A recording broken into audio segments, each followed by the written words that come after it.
grande amigo de Antônio Lumière, um ilusionista inglês, um artista polivalente.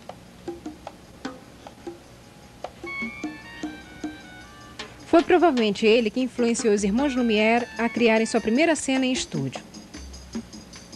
Ele realmente atuou no famoso jogo de cartas, à esquerda. O cunhado dos irmãos Lumière, à esquerda. Antônio Lumière acende um charuto. O criado da família traz a cerveja.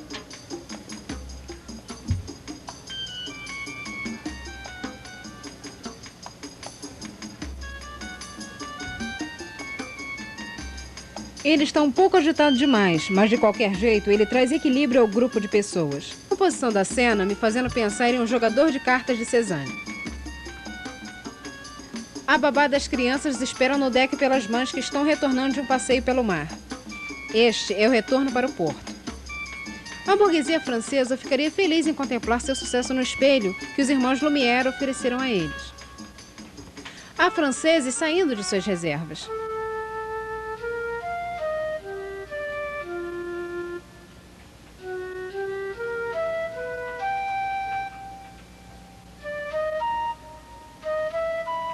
Louis Lumière vai a Paris e perambula com sua câmera pelas ruas. O Port Neuf no fundo à direita da estátua de Henrique IV. A velha casa que mais tarde seria demolida para construir uma grande loja. Os paisagistas começaram sua revolução a sair e pintarem a luz como um elemento. O filme vai acabar com essa revolução. A qualidade fotográfica desses documentos é remarcável. Aqui estão alguns deles. Louis Lumière sabia do benefício que vem com uma boa arrumação, boa iluminação e um timing correto. A beleza da fotografia é também devida à qualidade do filme de Lumière. A emulsão ortocromática deu ao filme preto e branco meio tons muito limpos e claros. A impressão dada é quase uma superfície plana.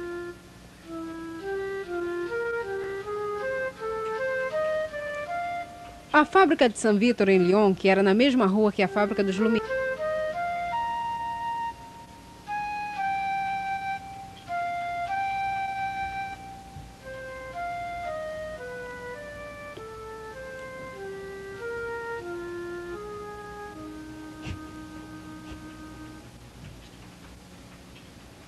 Ele buscava uma visão bem natural dos fatos.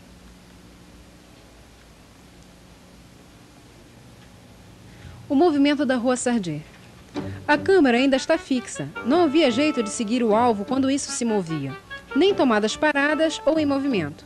Lumière, então, procurou um ângulo que permitia a ele filmar a cena de um final a outro. A imagem permanece em foco, mesmo quando os cavalos se afastam. Lumière construiu óticas surpreendentes em sua câmera. Ela focaliza em grande profundidade.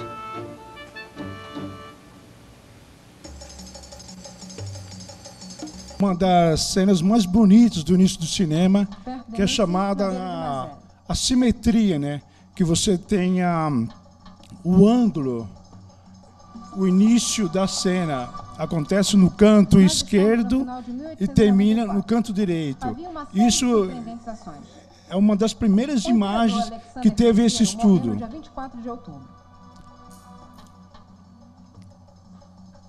E os irmãos Lumière, quando eles distribuem as filmadoras para vários operários, vocês passaram a observar que a ótica já começa a mudar. Tem cenas dentro de fábrica, começam a ter cenas de assassinatos, eventos sociais, já começa a ter uma diversidade da imagem, da captação da imagem. Não é mais a família dos irmãos Lumière. Então, isso já extrapola o ambiente da família e vai para o social. Imagina aquela cena que apareceu, a fábrica, né? É a primeira vez que aparece o operário no cinema. E essa cena foi reproduzida para os próprios operários, né? Então, começa a ter cenas nas ruas, mostrar como é que são as pessoas, os costumes, a imprensa, os jornais da época, os grandes fatos que aconteciam. Então, já começa a ver o jornalismo. Na verdade, o cinema nasce sendo um jornal. Ele retrata o fato, um fato acontecido, não um fato produzido. Os irmãos Lumière obtiveram a patente para sua câmera. Em Paris, no dia 22 de março, eles apresentaram a inovação para a sociedade, para que fosse conhecida a indústria nacional. Eles mostraram apenas um filme, A Saída da Fábrica de Lumière. André Gay escreveu na revista Ciência Geral: "Nós vimos o trabalho dos Lumière ao sair de suas lojas. Olha a quantidade de mulheres que trabalhavam. Correndo, sozinhas ou em grupos. Todas felizes por um instante conversando sobre a liberdade." Esse famoso filme tinha sido filmado em agosto de 1894, na então Rua Saint-Victor. Louis Lumière tinha escondido a câmera num grande salão da casa. Um método de filmagem que produtores de filme iriam reinventar mais tarde.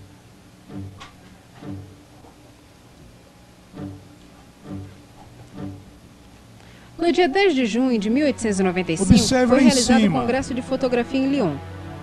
Durante o passeio de barco, Louis Lumière filmou os membros do Congresso chegando de barco. Janssen era o presidente do Congresso, o diretor de um observatório. Foi ele que fotografou Iclenos em 1874 e tinha inventado um estranho aparelho chamado de relógio no primeiro programa. Um comentarista explicou as cenas em voz alta. Um compositor, 12 de junho, Louis Lumière deu uma amostra da projeção do filme para os outros membros do Congresso. O homem idoso de barba branca é o astrônomo Janssen. Então vem o Sr. Legrand e depois as fotografias. Em 48 horas, o filme tinha se desenvolvido, impresso e mostrado em público.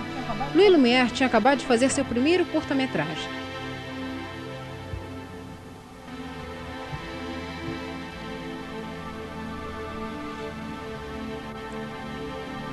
Antônio Lumière, pai, obteve o direito dos seus filhos de explorarem a cinematografia em Paris. Ele alugou o salão Indienne, no porão do Grande Café. No dia 28 de dezembro de 1895, foi feita a primeira amostra pública, no qual Georges Méliès participou. Méliès disse: "A mostra começou com uma fotografia estática, que depois de alguns segundos começou a se mover. O trem apareceu e acelerou em direção do público. Nós estávamos chateados por esse espetáculo, surpresos em silêncio, mais do que pode ser contado.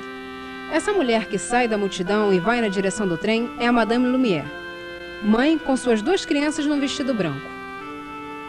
O foco do público vai para frente e para trás, ambos tão claros quanto os outros. Na verdade, possivelmente nasce aí o princípio da montagem. Após a chegada do trem, vêm ferreiros. Os entusiastas contemporâneos foram longe desta vez. Um jornalista de época sempre escreveu: "Você poderia ver o ferro ficar cada vez mais vermelho no fogo, produzindo uma nuvem de vapor que subiu quando ele o atirou contra a água. Era Narri em pessoa pega no ato." Deu para vocês fazerem observação sobre o início do cinema?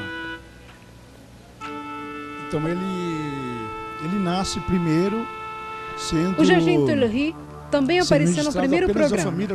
Um comentarista explicou as cenas em voz alta. Que esses equipamentos eles são produzidos e são entregues a várias câmeras, aí ele já começa a ter uma outra linguagem. A linguagem modifica, né? Então ele nasce com uma linguagem burguesa, um documento familiar, depois ele vai para o social. Esse social ainda não tem uma direção. Então, esses registros eles são feitos aleatoriamente, né? É uma fábrica, é a rua, e assim por diante. Não existe uma preocupação ideológica sobre isso ainda, né? Agora vocês vão ver, é uma sacanagem minha, mas vocês vão ver o que eu fiz com o Edson.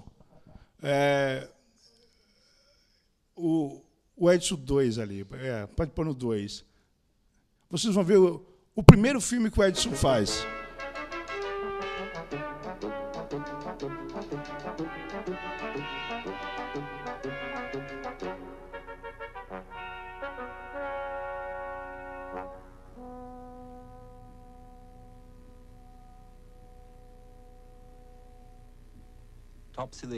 O elefante Topsy matou um homem e foi condenado à morte por choque elétrico.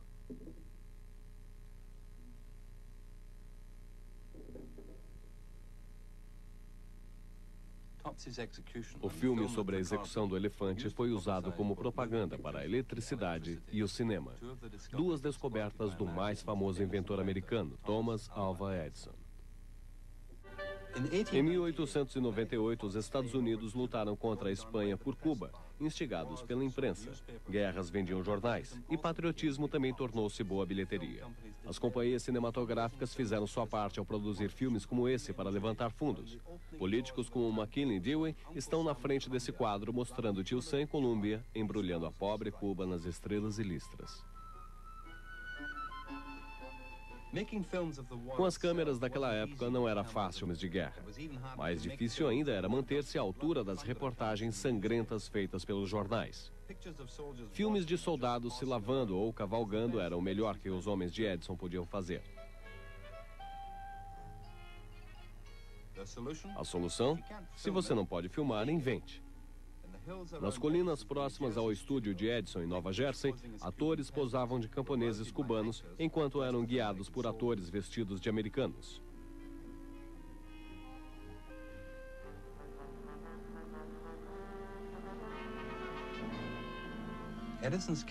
A descrição no catálogo de Edison era uma obra-prima da ambiguidade.